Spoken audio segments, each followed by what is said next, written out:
John Nash was one of the most brilliant minds of his generation. Welcome to Princeton. Who among you will be the next Einstein? Find a truly original idea.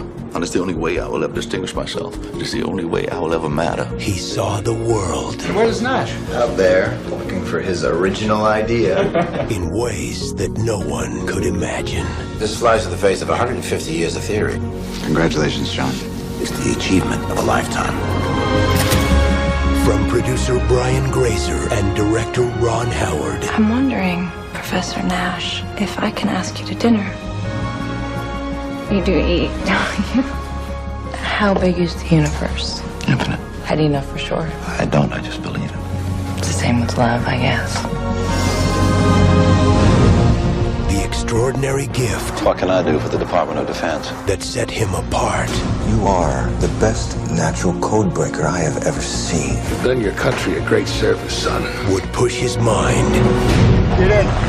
What is wrong with you? beyond its limits. Somebody, help me! John, open the door. Talk to me. Tell me what happened. It didn't happen.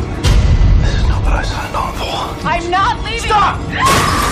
You can't reason your way out of this. Why not? Why can't I? I need to believe that something extraordinary is possible. DreamWorks Pictures, Universal Pictures, and Imagine Entertainment present You have to help me.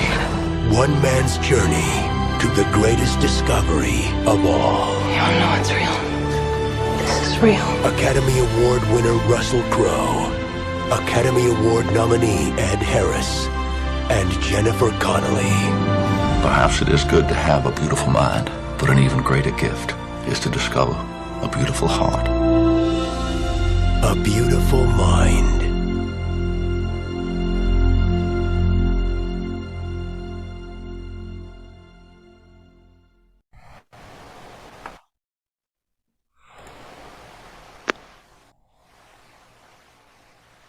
Olá, mais uma vez obrigado por estar aqui conosco. Eu sou Lucas Moscoso, psicanalista da Monet, e novamente estou com os psicanalistas Gustavo Spechiti e Ferdinando Zapparoli. Boa noite, boa tarde, bom dia para vocês. Como é que vocês estão? Tudo bem? Olá, Lucas. Olá, Ferdinando. Estamos aqui novamente em mais um episódio do nosso Cinema e Psicanálise, contando novamente aí com a participação mais que especial do Ferdinando Zapparoli. Obrigado por estar aqui novamente, Ferdinando. Eu fui boa noite, né? Boa noite. Desculpa, Lucas. Boa noite, Gustavo.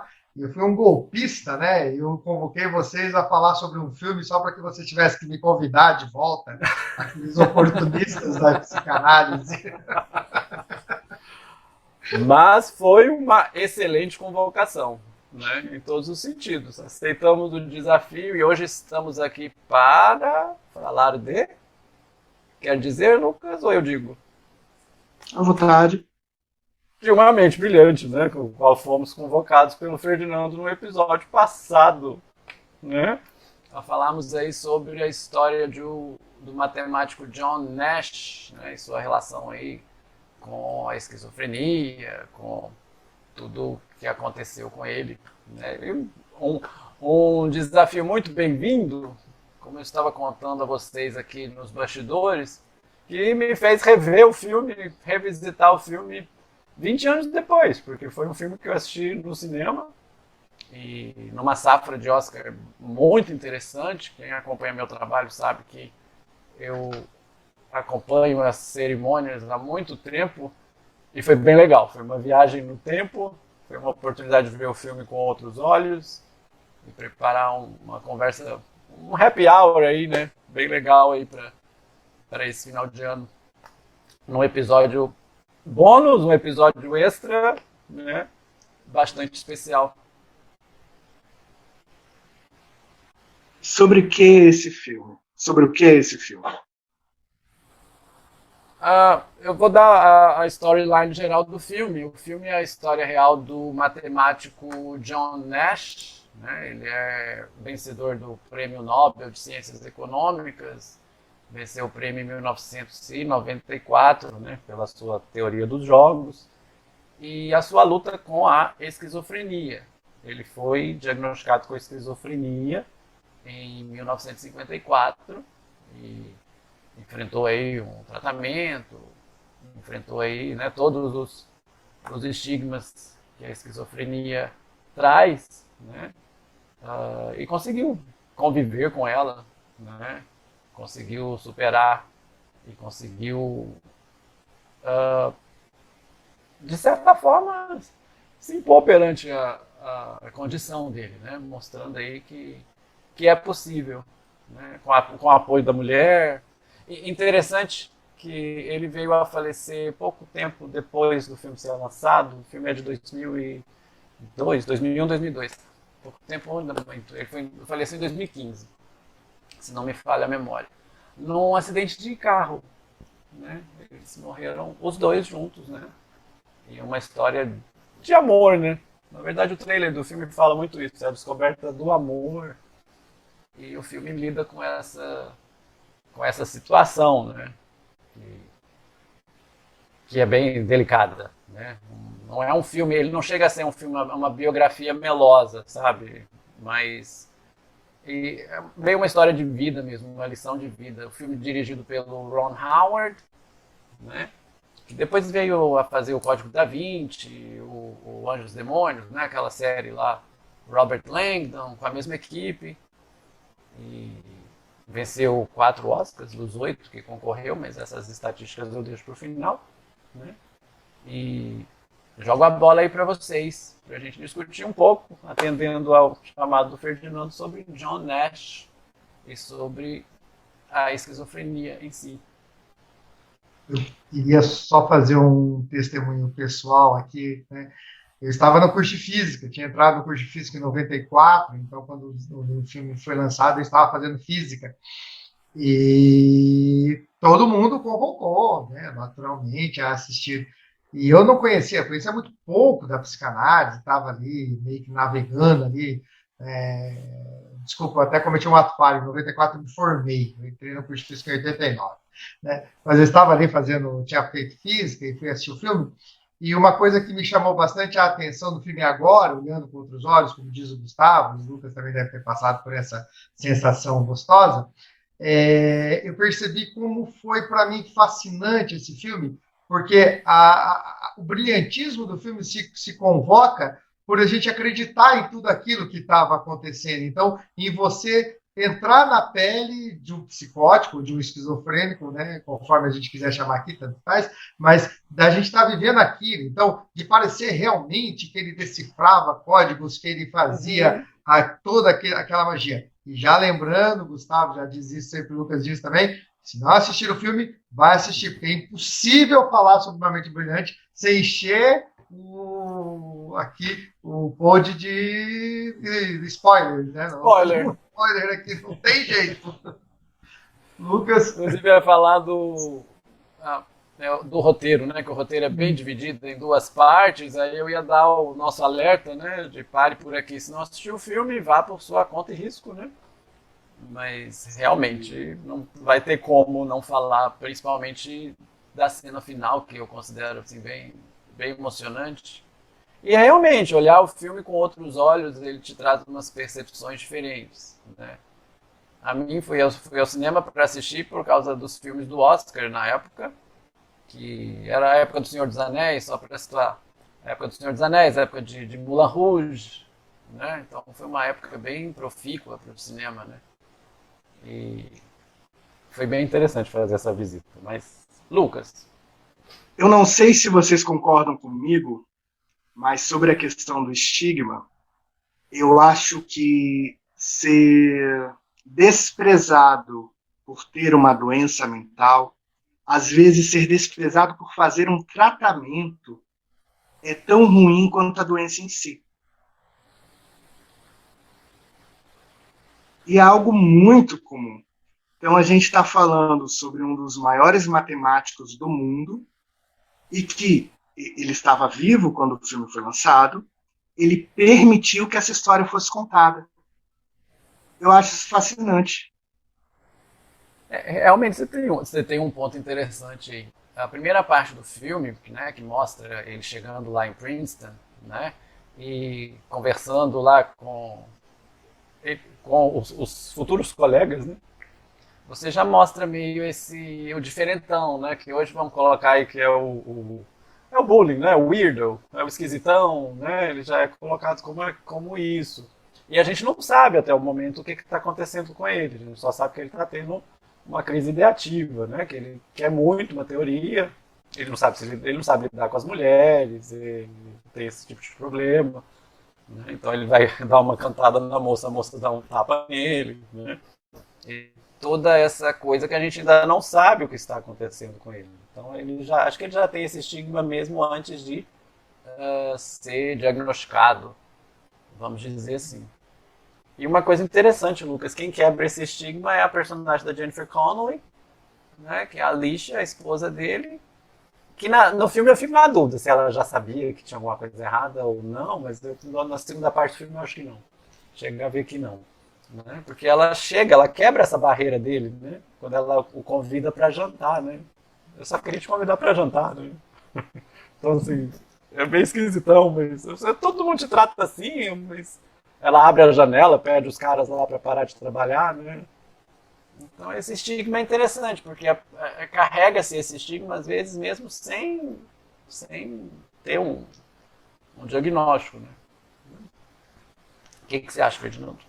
Eu acho isso, e acho que, né, nós temos aí um filme nacional excelente para falar sobre isso, que é a Anísio da Silveira lá, que fala sobre essa entrada, né, e como é fundamental estar atento a isso, né, como é fundamental estar atento aos estigmas e como, assim, né, pensando por Lacan, como o significante faz uma diferença para quem, né, é estigmatizado. Então, hoje, trazendo para os dias de hoje, você pega uma criança que é diagnosticada como um transtorno do espectro autista, ela automaticamente começa a se comportar, não é uma regra, mas ela começa a se comportar como um autista porque, afinal de contas, acha que é aquilo que se espera dela.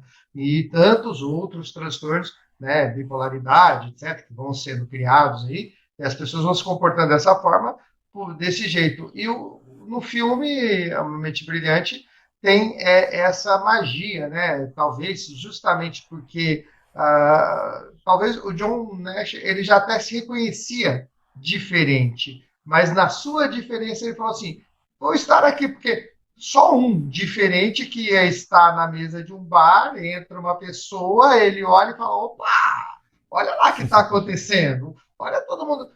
E ali ele cria uma teoria que revoluciona, né, a economia, revoluciona uma série de coisas.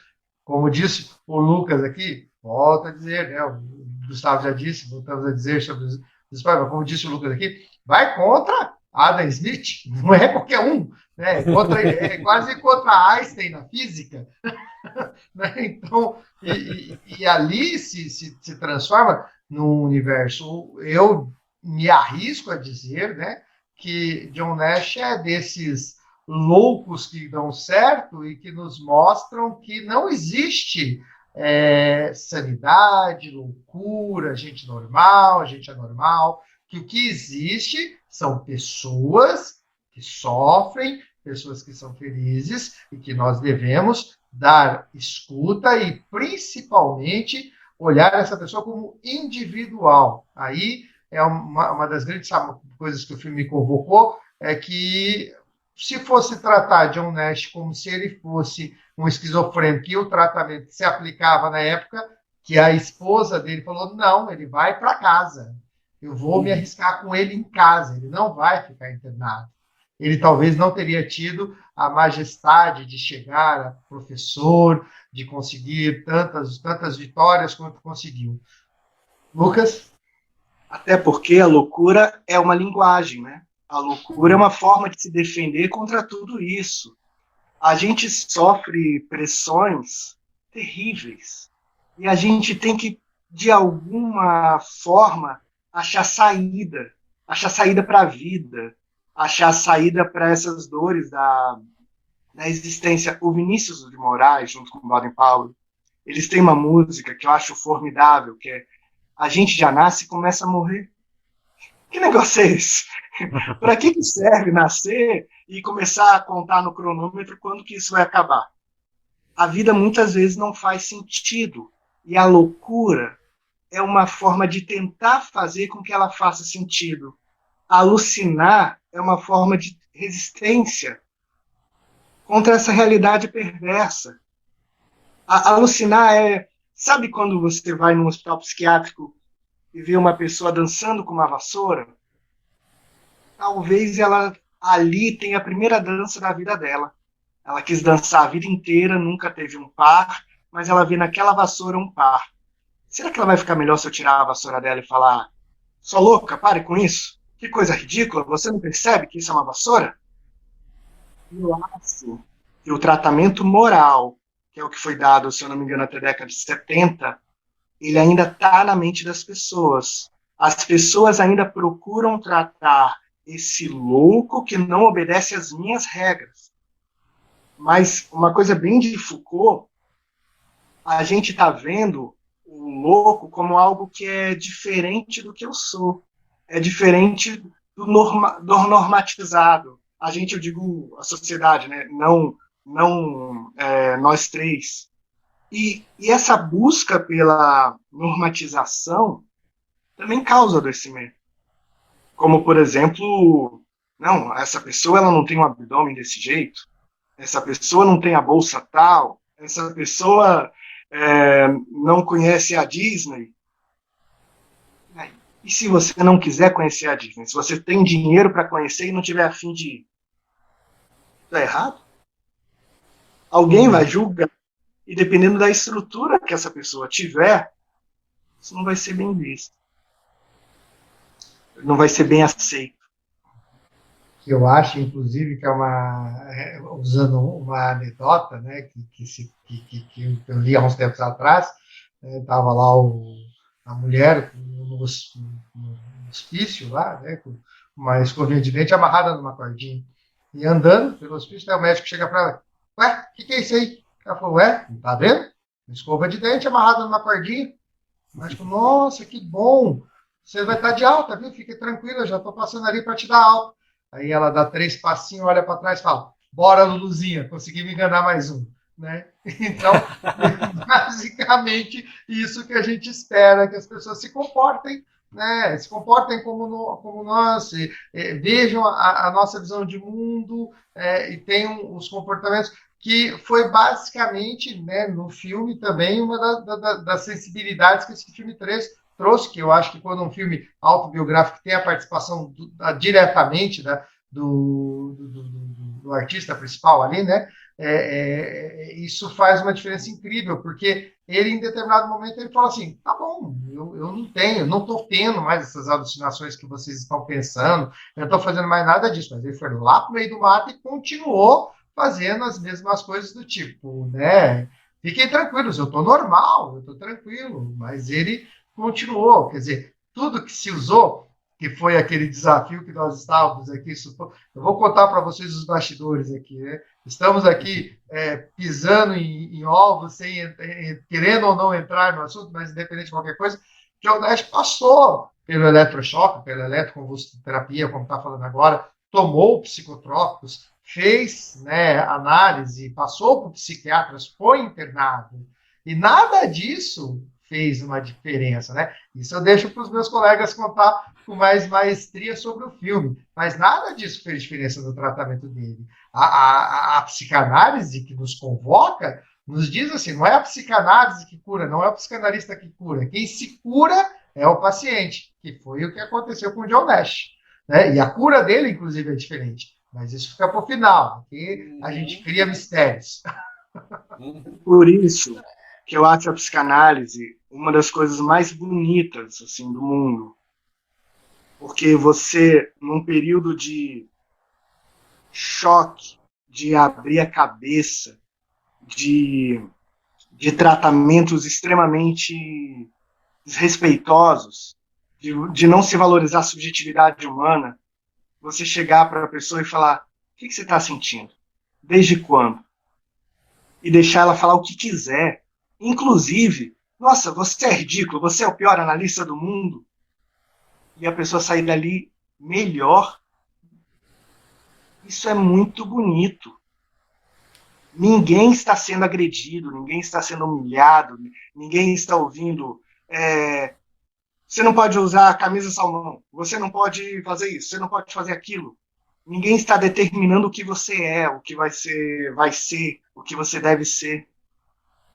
Estão ouvindo o seu relato e permitindo que você lide com seus sintomas, entenda a origem deles e decida o que você quer fazer da sua vida. Isso é muito bonito. É muito bonito.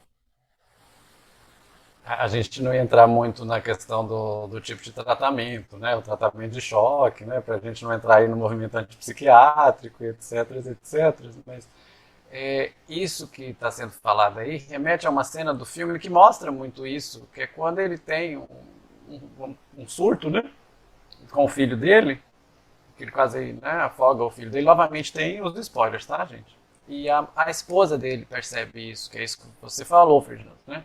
Eu vou tratá-lo aqui, ele não quer ir para o hospital, ele falou com ela, não quer ir para o hospital, eu reconheço que não estou tomando os meus medicamentos, e aí ela pega e fala, né, o médico mandou eu ligar para ele se você tentar me matar.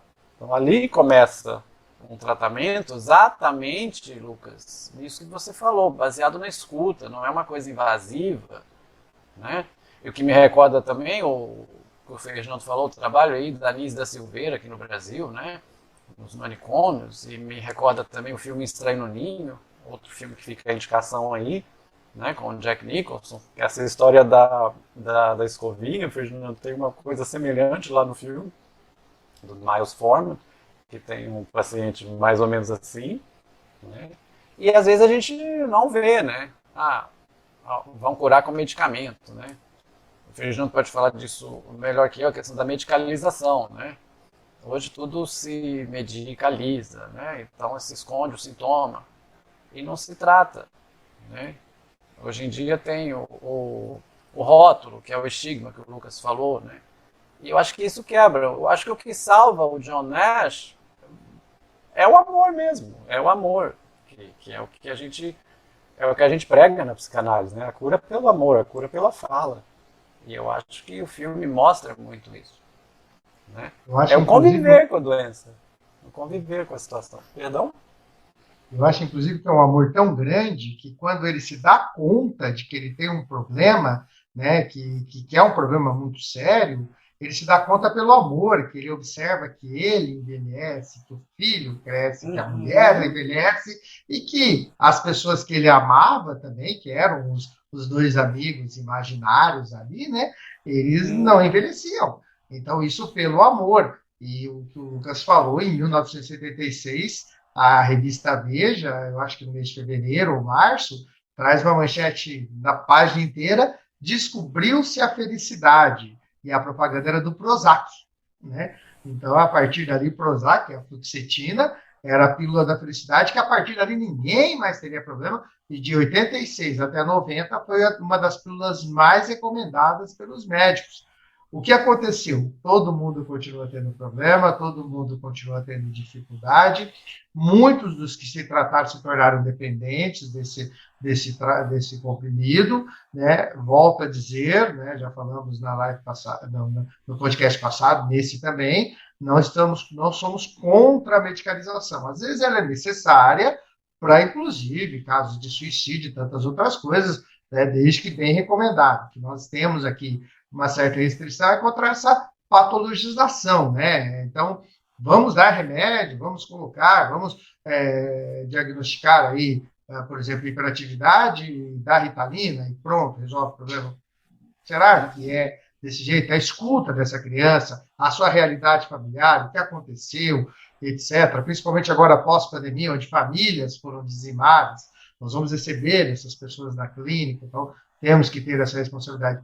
Mas John Nash, pelo amor, ele começa a perceber isso. E com a sensibilidade, volto a dizer, esse filme, para mim, ele é maravilhoso, porque ele mostra uma sensibilidade absurda, inclusive para mostrar assim, ele não se curou.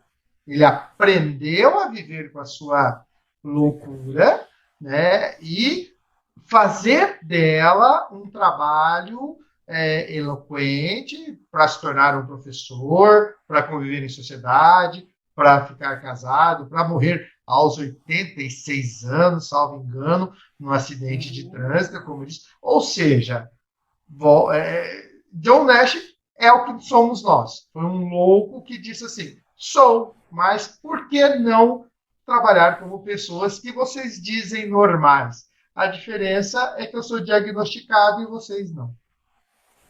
Ferdinando, você me lembrou de uma coisa formidável. Há alguns anos eu vi um filme chamado Buzz, do Clint Eastwood.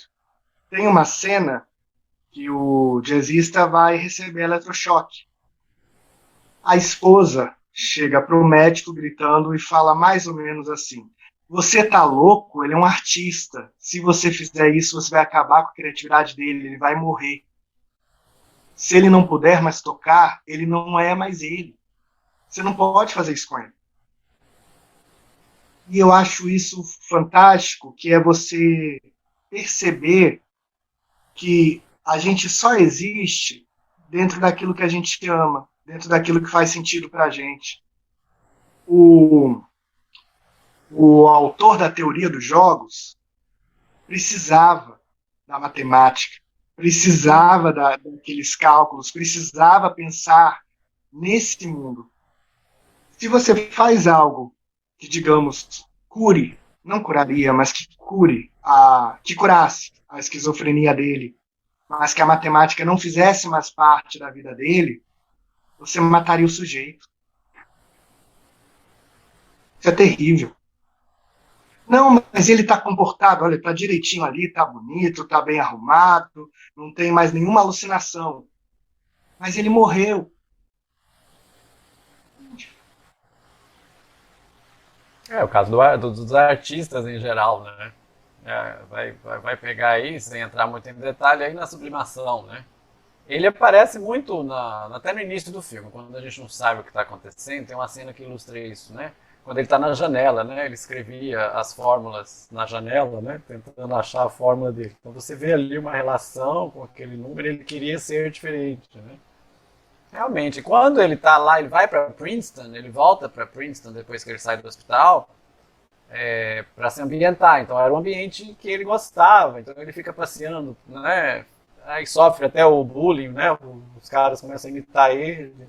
Ele passa por isso, mas era na biblioteca ali, até que tem um aluno que chega perto e aí ele dá a entender que ele fica meio na dúvida se ele é real ou não, né? E eles sentam à mesa para discutir e o diretor chama a esposa dele, né? Vem cá para você ver, então vê que ele está ali interagindo e é ali que começa o processo dele, né? Então é isso que você está falando, você tirá-lo ali daquele meio, você vai matar o sujeito. Aí a conspiração, o chip implantado, tudo que ele fantasiou ali, o Ed Harris, né? Que você percebe no começo, ali, quando ele vê o Ed Harris da primeira vez, que aquilo ali tem uma coisa errada, só a gente não sabe o que é, né? Quem é o Big Brother, né? Ele pergunta quem é o Big Brother. Então, aí quando ele começa a se acostumar com isso, tem uma cena que eu acho muito bonita quando ele se despede das alucinações. Ele se despede do amigo, que é o Paul Bettany, só localizando do Código da Vinci. A maioria da equipe desse filme também participou do Código da Vinci. Ele se despede da menina, né? Aparece ele fazendo assim, o colega olhando, posso entrar na sua sala? Ali que ele resolve conviver com isso, né? E ele vai para onde? Para a sala de aula, onde tem os números, né? Que ele fala as mentes ansiosas para aprender, isso que você falou. Essa cena do Bird que você cita realmente é marcante, né? Você vai matá-lo com eletrochoques. E é sutil no filme essa questão do eletrochoque. Já existem filmes que tratam isso de uma maneira mais forte, né? Mostra o sofrimento dele ali, mas um pouco, não romanceado, mas um pouco mais light, vamos dizer assim, mas a gente vê os efeitos. E a autora do livro, a Sylvia Nasser, ela conviveu com o John Nash. Ela entrevistou o John Nash. Ele não tinha condições de participar das filmagens, né? Então o roteirista teve, o Akiva teve contato com ele, Akiva Goldsman. É isso que o Ferdinando falou. Então ele não chega a ser uma cinebiografia, que agora se utiliza esse termo, que não tinha, né? Agora chama-se cinebiografias. Piegas, né? E que também não prega a não medicalização, né? Claro, não é um filme antipsiquiátrico, vamos dizer assim. Mas que mostra realmente essa demanda de amor, o amor que realmente, não sendo frase feita, não vamos colocar assim, amor cura tudo, não como uma frase feita, não. Né? Porque a cena final, quando ele está ganhando o prêmio Nobel, e ele olha para Jennifer Connelly, numa maquiagem incrível, inclusive o filme foi indicado ao Oscar de maquiagem, e ele faz um discurso para ela. Né? E as alucinações estão lá perto, e eles saem caminhando. E a ironia, porque ele fala assim, tem um táxi esperando lá fora. Olha a ironia, não uma referência, mas foi um toque aí ao que aconteceu com ele. O letreiro final do filme ainda fala que ele está vivo, que ele anda para a escola todos os dias, mas hoje a gente sabe o que aconteceu. Então é realmente, eu acho que você tirar as idiosincrasias do sujeito é você matar o sujeito. Ah, vou curar tudo, né? Vou tirar todos os sintomas do sujeito. Não, eu tenho que conviver com ele. Eu tenho que aprender a conviver com o meu sintoma. Meu sintoma faz parte de mim. Não é que eu vou para o psicanalista, vou deitar lá e vou ficar feliz. Não é pílula da felicidade, como é vendido aí, mas isso dá uma outra crítica. Isso dá uma outra discussão. E o filme mostra isso, conviver com o seu sintoma. Não, desculpa. É que o professor Ferdinando, eu acho que ele ia falar alguma coisa. Professor, o que você ia dizer? Então, eu queria dizer justamente sobre isso, né, que você disse sabiamente aí, né, da medicalização. A gente percebe que a medicalização está vindo cada vez mais cedo e nós estamos criando exatamente isso que o Pink Floyd lá em The Wall meio que já cantava, né? Nós estamos criando alguns robozinhos, né? Então, quando a gente medicaliza uma criança, volta a dizer, não sou contra a medicalização, há que se estudar o caso, há que se compreender, tem uma série de coisas que tem que levar em consideração, mas Risperidona, Ritalina e tantos outros remédios que são aí usados muito na infância, são extremamente perigosos, acabam exatamente com isso, com a criatividade, com a imaginação, com o sonho, com o desejo, com a vontade de transgredir, não a lei, mas transgredir aquilo que se tem como comum. Por que, né, vamos pensar, eu não sei, eu não estava com Salvador Dalí, muito menos com Van Gogh, muito menos aqui com Di Cavalcanti, mas você já pensou se, em vez de você pintar, você tem que estudar português e matemática, meu caro? Será que eles teriam a genialidade que eles têm, né? Com toda a sensibilidade? Portinari, que retratou tão bem o país. Então, existem... eu sou lá avesso a um pouco os modismos, mas dando um pouco de voz, com todo cuidado, né? De não usar isso como uma solução. Mas essa história de inteligências múltiplas, a verdade é que essas inteligências múltiplas nada mais são que essas diversas personalidades que nós temos e que cada um se interessa por uma coisa, e ainda bem que eu me interessei por física, interessou por psicanálise, interessou pelas letras, sabe? Porque aí nós aprendemos que é da diversidade que a gente surgiu. São 3 ideias diferentes que convergem num debate muito gostoso. Né? Eu participei semana retrasada de um debate sobre Deus, né? nem quero entrar muito mais, mas como foi gostoso conversar com espíritas, umbandistas, católicos, agnósticos, ateus, e não há uma doutrinação do que é verdade, do que é mentira, mas o que cada um via como Deus, o que era Deus, qual era a concepção para cada um daquelas pessoas que estavam ali. E isso é fundamental. Então, antes da medicalização, às vezes precisamos dar escuta, entender o que está acontecendo, observar o que essa criança está querendo chamar a atenção. Né? E se tivesse acontecido John Nash, né, se tivesse sido tirado dele, se tivesse internado ele, se tivesse tirado ele da matemática, do poder de fazer essas lógicas absurdas que ele criava na cabeça dele, e que tinham todo um contexto e que tinham como o principal ponto evitar, talvez, o sofrimento, como disse o Lucas aqui, sabiamente, né, porque basicamente é isso que a gente faz, a gente alucina para tirar o sofrimento, né, isso não daria a ele a possibilidade de ter desenvolvido tanto, e tanta gente aprendeu, continuou sendo professor, continuou sendo um eloquente, foi um gênio, né, a seu modo, e tudo isso é fundamental ver a individualidade, e é isso que a psicanálise convoca, e por isso que somos aqui 3 apaixonados pela psicanálise, porque ela nos convoca a ver a individualidade, a ver aquilo que está para além daquilo que a gente está vendo, né? Aquilo que está nas palavras, nos sintomas, nos gestos, até, inclusive, a psicanálise, né, a escuta psicanalítica, ela não despreza nem, entre aspas, a alucinação ou a mentira. Né? Se você está falando uma coisa que é tão... Por que essa pessoa está tão fascinada em falar uma coisa que, lógico, é uma inverdade, mas por quê? Porque ele diz, por exemplo, que foi visitar lá Lacan, que nem está mais aqui. O que ele quis dizer com isso? O que ele está tentando chamar a atenção? É cativante isso. É por isso, professor, que eu falo sempre que a resistência também é uma dica. Porque eu falo assim, não olhe para esse armário, não olhe para esse armário. Por favor, não tem nada de errado nesse armário. Ao mesmo tempo que isso é uma forma de esconder alguma coisa, também é uma forma de escancarar. Porque tem tanto lugar para eu pedir para você não olhar, e eu falo, não olhe para cá. Então, existe um desejo pela cura, digamos assim. Existe um desejo de acabar com esse sofrimento. Há um medo de como é que eu vou acabar com isso e o que vai acontecer depois.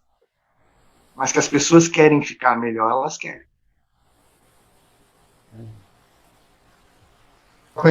Só com esse detalhe fundamental, elas querem ficar melhor, mas o melhor delas é diferente do melhor do Ferdinando, do Lucas e do Gustavo.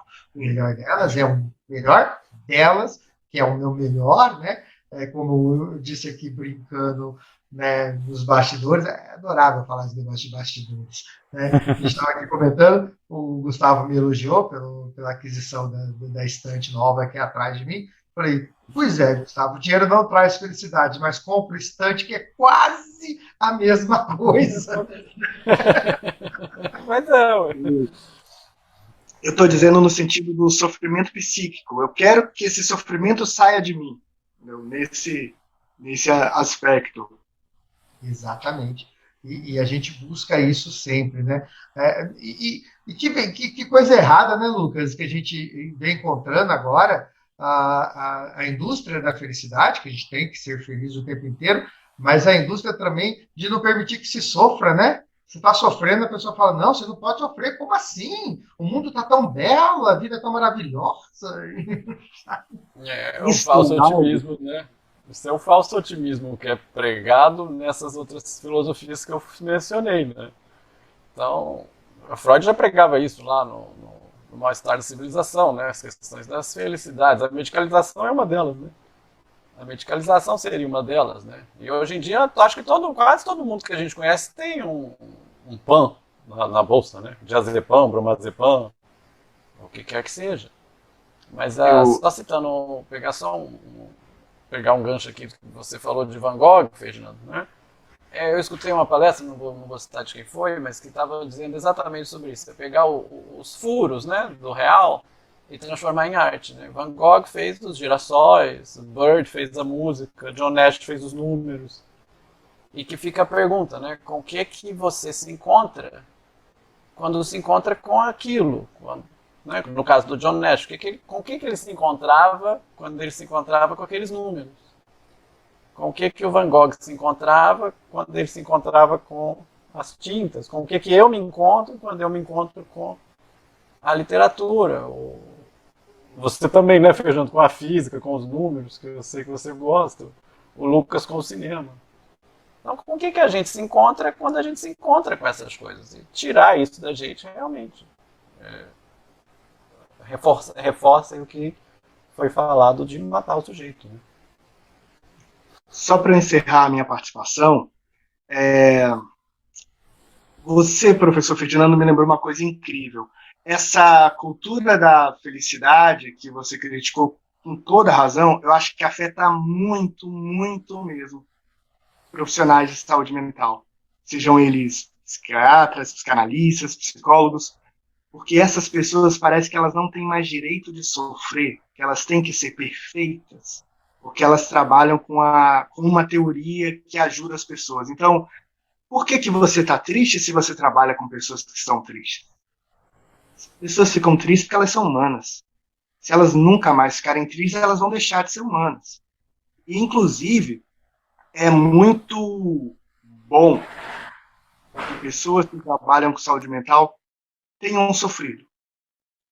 Porque só assim que elas conseguem perceber o que é o sofrimento. Freud, Lacan, Jung, Winnicott, Klein, foram pessoas que sofreram, às vezes muito, muito. E fizeram teorias com base nos sofrimentos delas. Essa que é a verdade.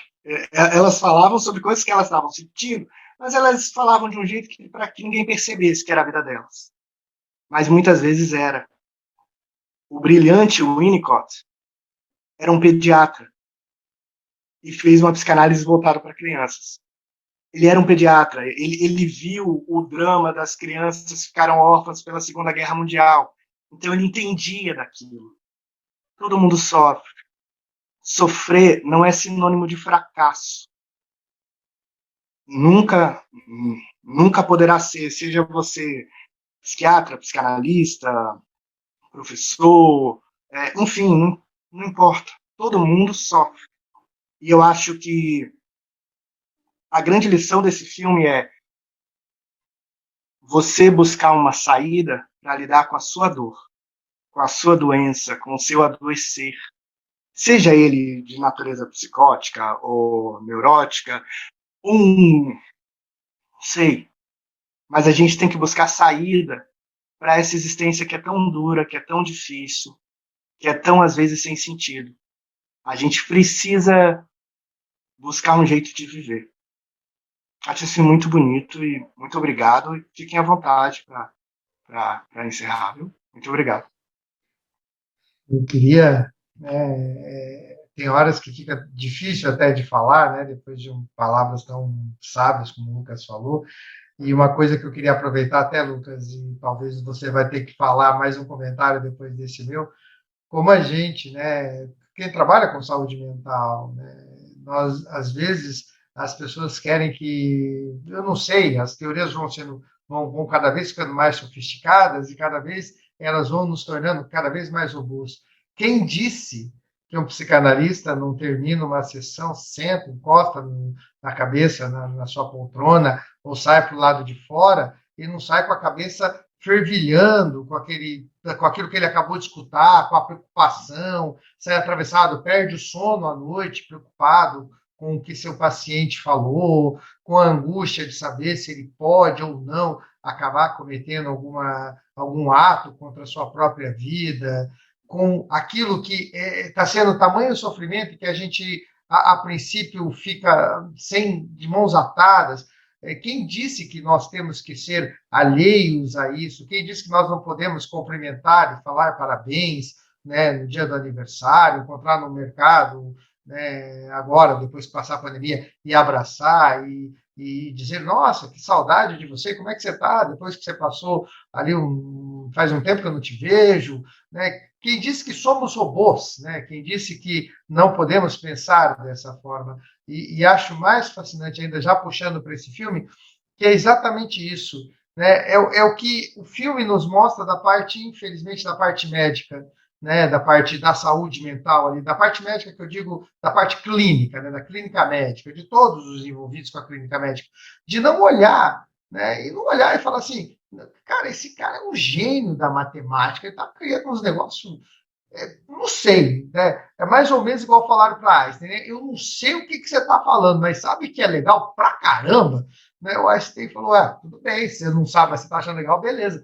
E ele estava ali propondo teorias, trabalhando, ensinando e fazendo, né, as suas conjecturas ali sobre a matemática, sobre a teoria dos jogos e tantas outras coisas importantes, e faltou a sensibilidade de observar isso.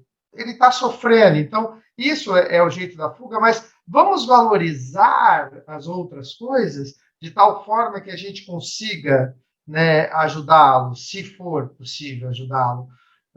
Não somos, né, gente, já dizia Chaplin com uma sensibilidade absurda, não sois máquinas, homens é o que sois, né? Somos homens. Eu saio daqui da clínica às vezes e saio com vontade, muita vontade mesmo, de ligar e falar: você está bem? Como é que você está? Eu sei que atravessa diversas coisas da psicanálise, da teoria, etc. Às vezes não faço isso, inclusive, em nome de diversos trabalhos e do trabalho que está acontecendo e que está sendo um trabalho bem conduzido, muitas vezes pelo próprio paciente, mas, né, não somos objetos que não têm sentimentos. Somos pessoas. E como pessoas, sofremos, choramos, damos risada, ficamos felizes, tomamos porre, né? Fazemos a nossa vida.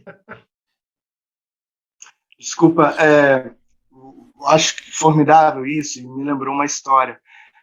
Quando eu tive a ideia de criar uma página chamada Monet, e eu criei junto com a Kelly, ela ajudou demais isso acontecer e acontecer de forma tão positiva, eu podia ter pensado em vários nomes. E eu acho que todo mundo fica pensando em por que uma coisa que envolve psicanálise se chama Monet. Quando eu estava na 7ª série, a professora pediu para fazer uma releitura do Claude Monet. E eu desenho muito mal. E ela achou que fosse um deboche. E não era. Eu adoro arte. E eu ficava falando: professora, eu não posso tocar violão, não? Não, tem que fazer releitura do Monet. Eu não posso cantar, não? Não, professora, eu posso fazer um teatro, uma peça, releitura do Monet. E eu fiquei realmente com isso na cabeça, de como às vezes a gente é obrigado a fazer aquilo daquele jeito, não pode ser diferente, não pode ter outra produção. 7ª série foi tranquilo, só que tem gente, foi tranquila, só que tem gente que passa por isso a vida inteira. Mulheres têm que ser assim. Homens, meu filho tem que ser da igreja tal. Querem o tempo todo definir o que o outro vai ser. E acho que essa é a principal causa do adoecimento mental. Gustavo?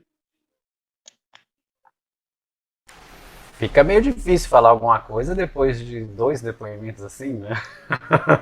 A gente fica até sem palavras, mas isso que o Ferdinando falou, juntando com o que o Lucas falou e com a nossa experiência de van mesmo, isso só vai reforçar no momento onde a formação psicanalítica está aí querendo ser trocada ou formalizada. Isso só vale uma coisa, para reforçar uma coisa: é 1 a 1 que faz isso da psicanálise, é 1 a 1.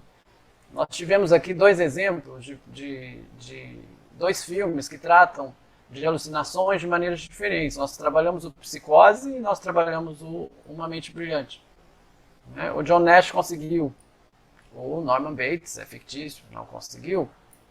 Né? Os sofrimentos são diferentes, então são únicos. Então, se eu for tratar esses 2 sofrimentos de maneira igual, eu não vou ter um resultado.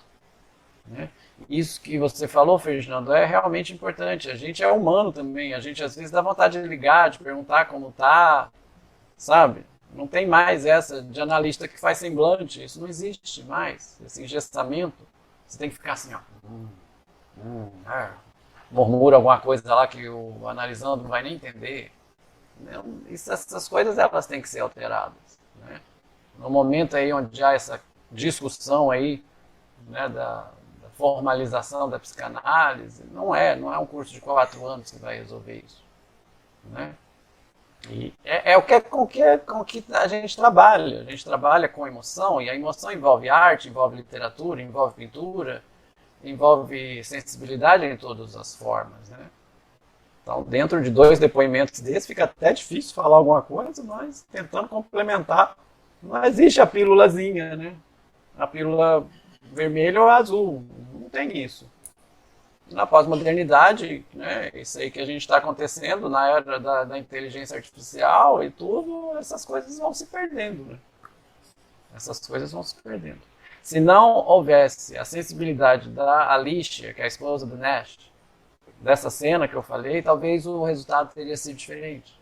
Ele teria sido internado no hospital, ele teria morrido no hospital, ele não teria levado o prêmio Nobel, pela teoria que ele faz lá no início, né, do Adam Smith, como sei citar. Talvez as coisas tivessem sido diferentes. Então, eu até convoco quem está assistindo a pegar Um Estranho no Ninho, para ver também, um filme que trata disso, né, do sofrimento, e da Anísia da Silveira, como trata isso, da personagem do documentário, Ferdinando, que agora me fugiu, você pode me ajudar? Estamira. Da Estamira, né? Que também são vários sofrimentos individualizados. Então você não pode tratar que são todos iguais. É a eterna luta do DSM, né? E da cura. Vocês falaram uma questão que eu gosto muito no sentido da palavra cura, mas não como cura de doença. John Nash achou a cura dele é lidar com ignorar as alucinações, aprender a lidar com isso. A cura ela vem, mas não é nesse sentido de restabelecer o que estava errado, que a cura tem muito isso, né? Eu me curei da gripe, então eu estou da forma que eu era antes de gripar. A psicanálise não tem isso. Eu nunca volto a ser o que eu era. Eu convivo com aquilo ali. Né? Então, acho que isso é um comentário em cima do que vocês dois falaram. E que quem estiver ouvindo aí, se passa pelo processo analítico, pode com certeza sentir na carne aí e testemunhar. Né? Para mim, o John Nash foi curado. Isso aí, né? Para mim, ele foi curado. Tá aí a cena final do filme. Para quem não assistiu, gente, corre lá para assistir antes de escutar isso que o Gustavo vai falar, que é fascinante essa cena final. Você diz a cena do prêmio? Não, das canetas. Ah, das canetas. Né? Tem ele... Aí que é a cena que você citou no podcast passado, né, Ferdinando? Ele tá na sala de aula, ele sai, aí tem um senhor todo de preto, aí ele vira pra aluna e pergunta assim, você tá vendo? Ela fala, tô. Então ele é real, né? E era o representante do prêmio Nobel, né? E falando que ele estava sendo cogitado, né, para receber o prêmio, né? E o convida para tomar o chá. E na universidade tem a sala, que aparece no início do filme, que ele está vendo lá, que é a sala dos ilustres, a sala dos professores, onde eles tomam chá. E ele meio que reluta para entrar, né? Não, já não entra aqui há muitos anos, ou seja, ele não se sente par, né? Meus pares ali, ele já não se sente como parte daquilo ali. E no início do filme ele vê a cerimônia das canetas. A cerimônia das canetas é quando a pessoa é reconhecida como um igual, a pessoa é reconhecida como um par. Então cada um pega a caneta que tem e deixa na mesa, um simbólico, né? E ele está lá conversando e essa cerimônia começa a acontecer com ele. É muito emocionante. E começa a acontecer com ele. E as pessoas começam, thank you, John Nash, obrigado, não sei o quê. Até o janitor lá, o faxineiro pega a caneta dele, entrega. Aí ele fala, não esperava que isso fosse acontecer, né? Então, assim, ele é reconhecido ali no meio que ele queria estar, no meio que ele sempre quis estar. Então, é uma cerimônia bem bonita, por sinal. E depois corta para a cerimônia da entrega do prêmio Nobel. Né? Já estão envelhecidos, isso foi em 94, 95, que ele faz o discurso de amor para a Alicia, né? E que, segundo o roteirista, foi realmente o discurso dele, né? E aí termina o filme. É uma maravilha, sabe? É um filme que, passado 20 anos, ele é de 2001, ele foi na cerimônia do Oscar de 2002.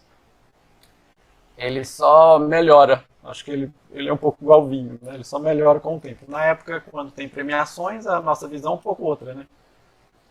Nossa, Uma Mente Brilhante perdeu o Oscar para O Senhor dos Anéis, um blockbuster, bom, critérios da academia, mas chega a ser até louvável isso se a gente só consegue ver isso depois, né? Se a gente consegue ver isso depois. Eu fiz questão que você falasse dessa cena, que para mim ela é fascinante, e justamente isso, né? Como o Lucas já falou, nós já comentamos aqui, tá aí, né? Um psicótico, um esquizofrênico, escolha aí a estrutura que você preferir, mas que ganhou o prêmio Nobel, né? Então, quer dizer, alguém que conviveu, e o Gustavo chamou a atenção aqui, que na cena final, os amigos, ele continua vendo os amigos imaginários, ele nunca deixou de ver, né? Era o rapaz, que era o amigo dele, e a dita sobrinha, né? Que era uma criança, ele nunca deixou de ver eles, ele nunca deixou de. Mas ele conseguiu conviver com essa ideia e, de alguma forma, né, transformar isso numa normalidade daquilo que ele esperava. Com uma sacada inteligentíssima, de não contar para mais ninguém que ele estava vendo, né? Porque senão ia começar tudo de novo. E o conspirador também, ele não deixa de ver o Ed Harris, né? Bom, é só para um comentário para não escapar. Essa questão da conspiração que ele faz na cabeça dele faz todo um sentido, né? Estamos na base da Guerra Fria, né? Estamos na época onde isso era muito, né, difundido, então ele se achava super inteligente, que ele teria que ajudar o país dele, né? Então é bom no filme quando as letrinhas e os números passam um efeito, né? Eles vão para a tela, que você consegue meio que ligar as coisas que ele está vendo. Se você lê as manchetes, você vai ver isso. Era o que estava na mídia na cabeça dele, né? E quando ele fala, você tem que sair do meio do mundo dos números para a vida real, a vida real para ele era guerra, era coisas que ele não ia poder resolver, né? Então os números dele iam tentar ajudar a interceptar uma bomba. Era fantasia, né? Era fantasia. Então quando ele percebe que isso aí não está certo, é quando eles vão prendê-lo lá, interná-lo da primeira vez, né? Mas eu não sei se vocês vão concordar com essa fala. Para mim ele foi curado por causa disso. Ele aprendeu a conviver, e passa por eles e... Isso é a cura, no meu ponto de vista. É atingir um jeito de não sofrer, né? Ou pelo menos não permitir que o sofrimento chegue até ele. E se você levar em consideração, para uma pessoa que era vítima, né, vamos usar os termos modernos, vítima de bullying, discriminada pela sociedade e que tinha lá suas determinadas vocações de querer fazer sucesso de alguma forma, essa teoria da conspiração, ele participar disso tudo, era uma forma de se colocar num patamar, né, um imaginário muito bom. O que uma criança faz? Imita cantor, se veste de Ben 10, se veste de super-herói, ou seja, é o jeito que ela acha de encontrar o estrelato aonde ela não consegue, né? No mundo, essa é a vantagem do nosso mundo, né? No meu mundo quem manda sou eu. E tá bom demais. A idiocracia do sujeito, você tirar isso... Bom, eu falo, se você tirar minhas músicas, meus livros, meus filmes de mim, vai dar merda. Desculpa a expressão, vai dar ruim. Perdão. Diga, Lucas, eu posso dar as minhas referências finais, recados finais? Vocês querem falar alguma coisa? À vontade.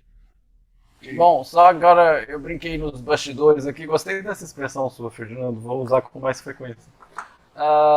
Momento rádio, né? Então tem que mandar aqui uns recadinhos de pessoas que mandaram, os seus comentários a respeito dos outros podcasts. Mandar um abraço para a Julie, ela sempre acompanha a gente, fala que está ansiosa para o próximo podcast e está começando a se interessar pela psicanálise por causa das nossas conversas, o que eu acho bem interessante, né? Mandar um abraço aqui para o pessoal do grupo do Clube do Cinema, tá, que também está sempre acompanhando aí desde que nós começamos, Lucas, e agora nesse novo formato aí foi muito bem recebido, tanto que estamos fazendo um antes do esperado, né? E pedir para vocês o de sempre, né? A gente não é youtuber, mas quem está ouvindo no youtuber se inscreve nos canais, clica no sininho para receber as notificações, dá uma ajuda para a gente aí. Agora, bom, quem me acompanha há mais tempo sabe o que aconteceu com o meu canal anterior, então nós estamos aí com uma outra plataforma, porque isso não para a gente, isso não vai parar, né? E vamos para o momento Oscar. Né? Vamos voltar no tempo aí. Né? Indicações ao Oscar de Uma Mente Brilhante. Né? Eu acho que eu vou começar a inventar uma forma nova. Vou fazer um quiz da próxima vez e vocês vão participar. Mas não vale pesquisar no Google não, tá, gente? Vocês dois aí vão ter que entrar no meu jogo. Foram 8 indicações ao Oscar, venceu 4. Melhor filme. E olha que interessante. Eu não sei, os mais veteranos aí devem lembrar disso aqui, ó. Eu não vou me esticar muito, não, só mostrar uma coisa do fundo do baú, que é a revista 7. Eu não sei quem é fã de cinema aí da década de 90. Lucas, Ferdinando, vocês já leram a revista 7? Né? Que tinha né? Então a gente não tem problema de... colecionava as fichas, né? Então, assim, eu tinha aqui, gente, vou mostrar uma outra coisa pra vocês. Por isso que eu falei, foi revisar o tempo. Olha, eu acompanho o Oscar há tantos anos, tinha as listas, não vai dar pra vocês verem aí. Aí tem as categorias, eu colocava assim, quem deveria levar, o que eu achava e tal. E esse ano foi bem produtivo. Esse ano nós tivemos Robert Altman indicado a melhor diretor. Altman, que é um dos maiores diretores da história do cinema, né? O Nash, me ajuda a lembrar aí, Lucas. Dr. Texto, que eu sempre falo que eu não gosto. Qual outro? Nashville, Mesh. É o Nashville, Mesh, eu falei Nash, bom, eu tinha uma falha aqui. E o Assassinato em Gosford Park, que foi o último filme dele, né? Então, bom, ganhou o melhor filme, né? Venceu o Assassinato em Gosford Park, Entre Quatro Paredes, que é um filme que eu indico, que tá meio perdido aí, com a Sissy Spacek, muito bom. Ganhou de Moulin Rouge, que é um filme aí que tá mais no imaginário das pessoas, com a Nicole Kidman. E ganhou do Senhor dos Anéis, a Sociedade do Anel, mas eu não considero aí que ganhou, porque 2 anos depois o terceiro, o Senhor dos Anéis, levou tudo, então como é um filme só, né, tudo bem. Ganhamos diretor, né, o Ron Howard ganhou aí do Robert Altman, né, aquelas coisas que nós falamos no outro podcast, né, loucuras da academia. Mas depois o Robert Altman levou o Oscar de carreira, né? Que é assim que eles pedem desculpa, né? A Jennifer Connelly, ela tem um filme muito bom, gente, que é Requiem para um Sonho, né? Que a gente fala que é a pulsão em sua forma mais pura, o filme, né? Ela tinha se destacado nesse ano de 2000 e ela faz a lista de uma maneira muito bacana. Você vê aí a dedicação dela aí para personagem, né? O Russell Crowe foi indicado, mas ele perdeu para o Denzel Washington, o Dia de Treinamento, né?